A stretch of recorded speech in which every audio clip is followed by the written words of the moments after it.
Bienvenue sur Ici Éco.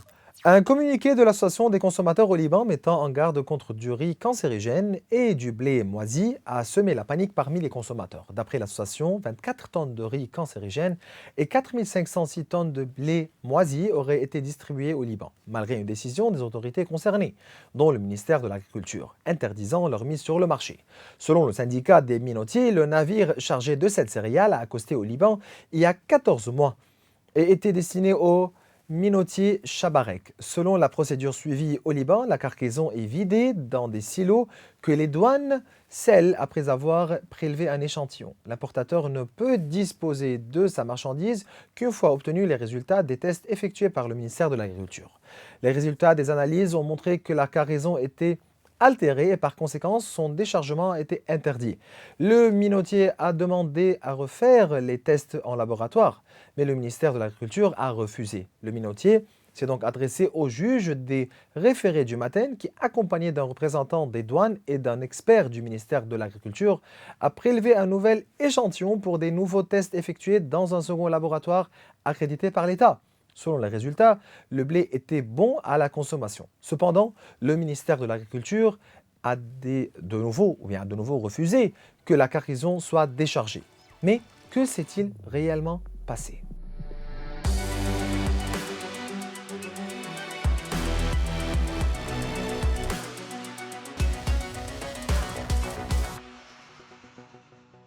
Durant la première partie de cette émission, nous nous pencherons sur les questions liées au dossier du riz cancérigène et du blé moisi et également sur le sujet de la hausse des prix en temps des fêtes avec le président du syndicat des importateurs de produits alimentaires, Hany Barsaleh. Par la suite, nous nous aborderons aussi le sujet de la caisse de retraite des pharmaciens avec le président de l'ordre des pharmaciens, Joe Saloum. Et bien voilà, j'ai le plaisir de recevoir Hany Barsaleh. Donc, Hany, vous êtes le président du syndicat des importateurs de produits alimentaires. Que s'est-il réellement passé? Nous parlons aujourd'hui de riz cancérigène. C'est un sujet qu'on a abordé, ça fait plus qu'un mois qu'on en parle. Il y a eu une cargaison qui était hors des spécifications qui sont acceptées au Liban. Et je vais expliquer dans le cours de cette interview qu'est-ce qui se passe. Mais je ne sais pas qui, dans la presse, a décidé que c'est un riz cancérigène. Premièrement, pour les fêtes, c'est une cargaison dont la proportion de pesticides qui sont dans cette cargaison sont à 0,02 ppm. Ce n'est même pas un pesticide, c'est un fongicide. Donc c'est un produit, ce n'est pas pour tuer les insectes, c'est pour prévenir les champignons. C'est un produit qui est utilisé couramment partout dans le monde, qui s'appelle le tricyclasole, et dont le taux de résidus dans cette cargaison était à 0,02 ppm, alors que la spécification libanaise est à 0,01. Donc c'était un peu plus, donc 2 fois plus. Mais il faut bien préciser, et ceci est supporté par des documents, que bien que le Liban suive, selon la résolution 188 du ministère de l'Agriculture, où on doit suivre ou bien le Codex Alimentarius ou bien les spécifications de l'Union européenne, comme le tricyclasole dans l'Union européenne est à 0,01, on est en train de suivre cette spécification. Mais deux échantillons ont été prélevés, même si les résultats sont positifs pour vous. Donc, Non, je ne dis non, il faut bien que je précise. Ouais. Je ne veux pas m'impliquer dans le cas de cette cargaison de riz qui est techniquement, mais je veux dire, qui est techniquement au-dessus des niveaux admis par l'État libanais. Donc c'est une chose qui est avec la justice, qui est avec les douanes. C'est une cargaison qui est... Ce n'est pas le but de mon interview. Mais le but de mon interview, je suis venu ici pour préciser à tout le monde que n'importe ce qui se passe dans cette cargaison n'est pas cancérigène. C'est une cargaison qui est au-dessus des limites acceptées actuellement par l'État libanais. Mais je vais vous expliquer, parce que nous suivons les limites de l'Union européenne, alors que, et j'ai des documents je vous ai communiqués, et j'aimerais bien que votre site aussi les publie. On va les publier. Les États-Unis accepte ce produit à un taux de 3,00. Donc, à comparer avec un 0,01, les États-Unis acceptent un niveau 300 fois plus élevé. Et le même pour le Japon. Et vous savez bien que le Japon et les États-Unis sont très... ils veillent à la santé de leurs consommateurs. Donc ici, vous expliquez les niveaux requis par le Liban pour la Oui, spécification des parce que pesticides agricoles. Parce que le Liban suit Les normes. les normes européennes. Alors que pour ce fongicide, premièrement, l'Union européenne a spécifié le taux à 0,0 qu'on appelle LOD, Limit of Detection, donc le minimum possible, parce qu'il n'y a pas eu d'études dans le temps, je parle de ça en 2018, qui prouvent le contraire. Alors que récemment, et je vous ai même communiqué la lettre qui est issue par l'EFSA, le European Food Safety Agency, qui recommande de hausser ce niveau de 0,01 à 0,09. Ah, donc vous dites ici que le Liban devrait ajuster les normes? C'est ce que je demande. C'est ce que je demande. Le Liban... Donc vous voulez dire que ces normes-là ne viennent pas en faveur du Liban, mais viennent en faveur d'autres pays? Non.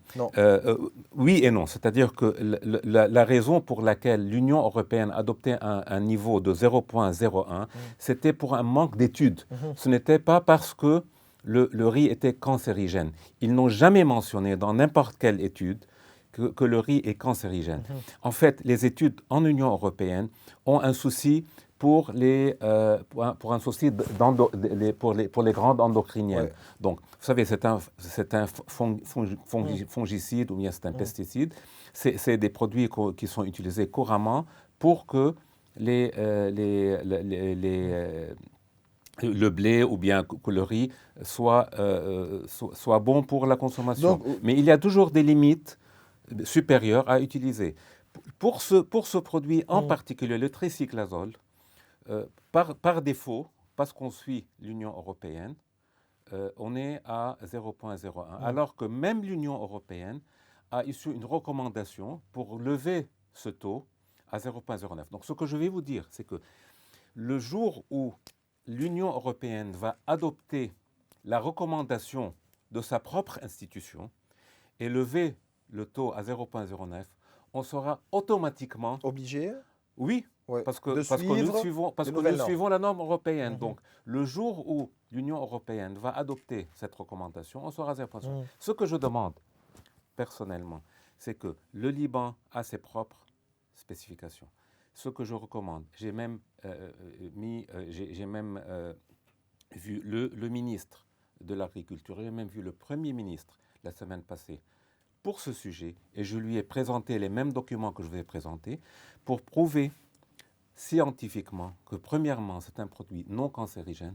Deuxièmement, que si on lève le taux à 0,09 comme l'Union européenne, il n'y a aucun souci, mais alors aucun souci pour la santé du consommateur, tant que les États-Unis et le Japon, entre autres, adoptent des normes qui sont jusqu'à, même à 0,09, qui sont 200 fois plus. Donc, on ne demande pas de faire le 3,00. C'est clair. On demande 1,0. Donc dire que les Libanais consomment des aliments, ou bien du riz cancérigène, reste une exagération injustifiée. Exactement, et ça, j'en suis sûr. Nous avons même les études du Japon et des États-Unis qui mentionnent très clairement que c'est un produit non cancérigène. Alors, je ne sais pas pourquoi une ou deux des médias ont lancé... Mais ça a commencé avec un communiqué qui a été sorti, qui est sorti par l'Association des consommateurs au Liban. Donc, même avec l'association des consommateurs. Les médias ici responsables, parce qu'il y a un document qui est sorti. J'aimerais bien que quelqu'un présente une étude qui montre que c'est un produit qui est cancérigène. On n'a pas vu on a vu que des documents qui sont contre cette chose. On n'a pas vu le document qui prouve que c'est cancérigène. C'est pourquoi j'aimerais bien mentionner et préciser, je ne veux pas m'impliquer dans cette cargaison qui est venue. Et en fait, il y a deux processus maintenant. Oui, donc, ce n'est pas même oui. une centaine, c'était 22 tonnes. Et c'est un problème entre l'importateur et les douanes. D'accord, c'est clair. Mais j'aimerais bien préciser que je ne veux pas m'impliquer dans cette chose. C'est une chose qui est avec la justice et avec le ministère de C'est clair. Vous dites quoi à propos du blé moisi aussi? Le blé moisi, franchement, je n'ai pas autant d'informations. Mais j'ai reçu un peu les informations. C'est une cargaison qui est venue en pleine crise ukrainienne. Et il y a eu plusieurs analyses. Le procédé normal, c'est une cargaison de 4500 tonnes. Quand vous prenez un échantillon, il faut prendre un échantillon représentatif. Oui. Alors que dans le temps, dans la première, et ce que je dis maintenant, c'est ce que j'ai entendu, je ne suis pas responsable de ce que je dis, c'est ce que j'ai entendu. C'est pourquoi ce n'est pas Il faut attendre le rapport officiel. Oui, ce n'est pas. Mais c'est que il faut bien préciser aux téléspectateurs, qu'est-ce qui s'est passé? Les faits. Et ce n'est pas nous qui allons juger, c'est la justice qui va juger. Mais ce que j'ai entendu, et il faut que le public sache, c'est que pendant au haut de la crise ukrainienne, ils ont pris un échantillon qui a été envoyé à l'un des laboratoires, qui n'a pas fait une inspection chimique, il a fait une inspection visuelle, et qui a dit que c'est un riz qui est moisi, c'est un blé qui était moisi. Ouais. Alors que l'importateur, premièrement, a soulevé le problème, ils ont fait plusieurs autres analyses qui ont prouvé le contraire. Donc, c'est une chose qui est aussi avec la justice. Mais pour trancher que ce blé est moisi, il faut attendre les tests qui doivent être... donc, il faut voir les tests des laboratoires, les résultats des laboratoires. Oui. Pas seulement d'une façon visuelle. Oui, mais malheureusement, ce qui se passe au Liban, c'est que parfois, le cours de la justice prend beaucoup de temps, alors que c'est une chose qui doit être prise d'urgence. Surtout que c'est une cargaison... premièrement, cette cargaison est toujours dans les silos. Elle n'a pas été distribuée. Deuxièmement, il reste à prouver si vraiment c'est une cargaison toute moisie ou non.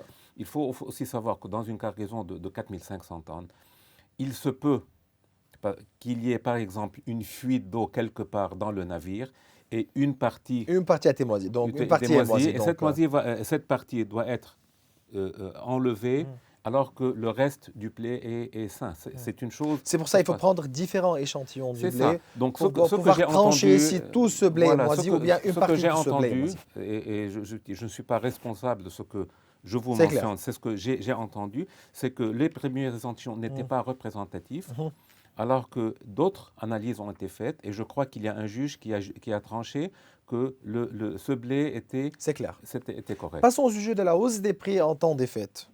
Qu'est-ce qui explique cette flambée au niveau des prix?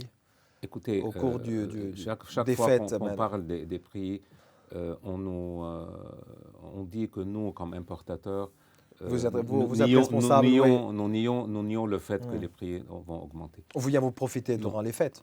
Écoutez, au Liban, c'est un petit marché. Et je crois bien que les lois de l'offre et la demande s'appliquent très bien. Si par hasard, un supermarché ou un petit épicier a levé ses prix et puis peut-être qu'un citoyen a vu que son marché du quartier a haussé le prix, ça ne veut pas dire que les prix ont augmenté autant. Les études viennent vraiment montrer que la hausse qui a été... Il n'y a pas cette hausse en fait. C'est toujours... il faut voir si c'est vraiment... C'est une hausse de prix ou bien c'est malheureusement la possibilité des citoyens libanais à vraiment acheter ce qu'ils veulent avec la crise économique. Nous avons fait nos propres études et nous avons vu que il y a eu des hausses. Donc vous voulez dire qu'il faut voir le pouvoir d'achat? Oui, voilà. Il y a eu des hausses qu'on avait annoncées sur certains produits. Produits dus aux problèmes dans la mer Rouge, la hausse des frettes des produits qui viennent Et aussi de l'impact de l'Extrême-Orient. l'inflation au niveau mondial. Donc, Et l'inflation mondiale, les assurances. Et tout on en prenant avait, en considération la stabilité du taux de change du dollar, oui, oui. mais écoutez, même la stabilité du taux de change ne veut pas dire que Que les les prix, prix vont rester hmm. fixes en Parce qu'il y a dollars. d'autres facteurs ici On a fait, en fait, qui, ces qui deux ont des dernières impacts sur semaines, le on prix. a été posé cette question. Quelle est la valeur de 200 dollars que la banque donne aux citoyens chaque mois en pouvoir d'achat, à comparer avec les mêmes 200 dollars Avant 2019. avant, pas avant 2019, depuis 2 ans, Oui. c'est-à-dire en 2021. Et on a montré que depuis, les taxes ont augmenté parce qu'on comptait la TVA et les douanes à 1500 livres et ça a été poussé à 90 000 livres. Le budget a introduit beaucoup plus de taxes. Donc le gouvernement, l'État libanais, a augmenté les taxes sans vraiment donner des incentives, Des subventions.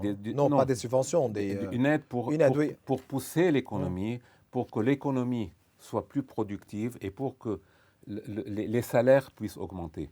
Donc, ils ont augmenté les salaires du secteur public, qui est une chose à faire parce qu'il faut quand même dire que personne ne peut Mais il faut payer survivre. la facture au niveau de l'inflation Il ici. ne faut pas survivre avec 200 dollars ou 100 dollars. Mais À il quel faut, coût? oui, voilà, mais il faut aussi pousser l'économie pour qu'elle soit C'est plus clair. productive et pour qu'il y... Donc, Expliquez-moi un peu plus l'impact de l'inflation mondiale sur les prix de certaines marchandises. Nous parlons aussi du riz, du café et d'autres. Tout ce qui se passe aujourd'hui, écoutez, même aussi Ukraine, Russie, mer Rouge, inflation. Donc, si on va, si on voit, on étale un peu l'histoire qu'on a eue sur les 4 dernières années, c'est les 4 années les plus folles que j'ai vécues dans mes 40 ans de carrière. de carrière. Ouais.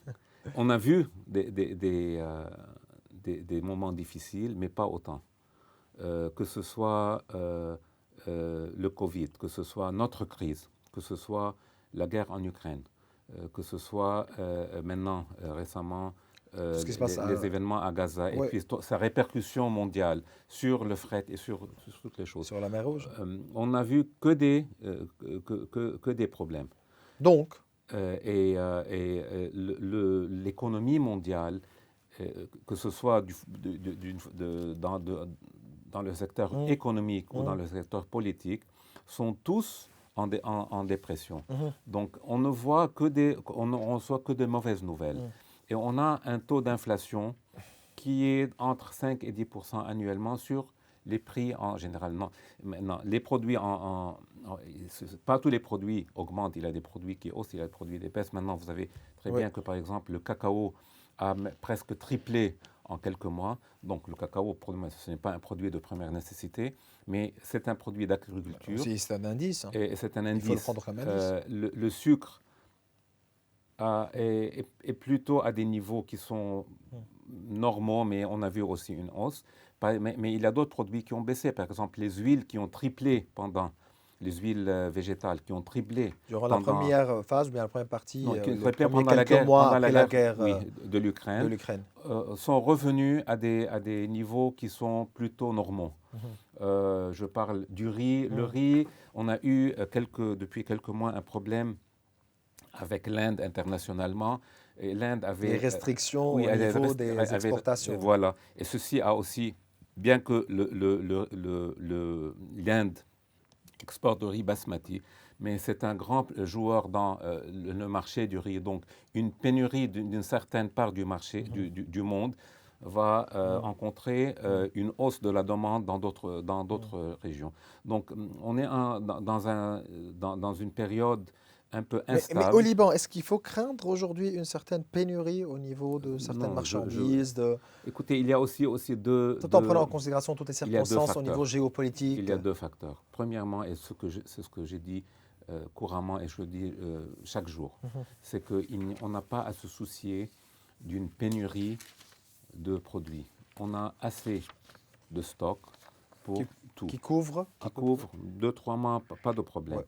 Mais le problème se fait si jamais on a une guerre totale avec un blocage avec maritime. un blocage maritime. Et c'est ce qu'on avait dit au début des événements, donc en octobre de l'année passée, et qu'on répète maintenant. Après le 7 octobre. Si jamais cette chose se matérialise, on n'a aucune visibilité de ce qui va se passer. Donc, si jamais les routes se bloquent, si jamais le port est touché, ou bien le port, il y a un embargo portuaire, si jamais il y a les centrales... Ici, voilà, il faut craindre une certaine... Voilà, on n'a aucun commentaire, on n'a aucune vision de ce qui va se passer. Et la seule chose à faire, c'est d'essayer d'éviter cette guerre. Donc voilà, c'était un plaisir de vous recevoir. Hani Bahsali, vous êtes le président du syndicat des importateurs de produits alimentaires. Merci.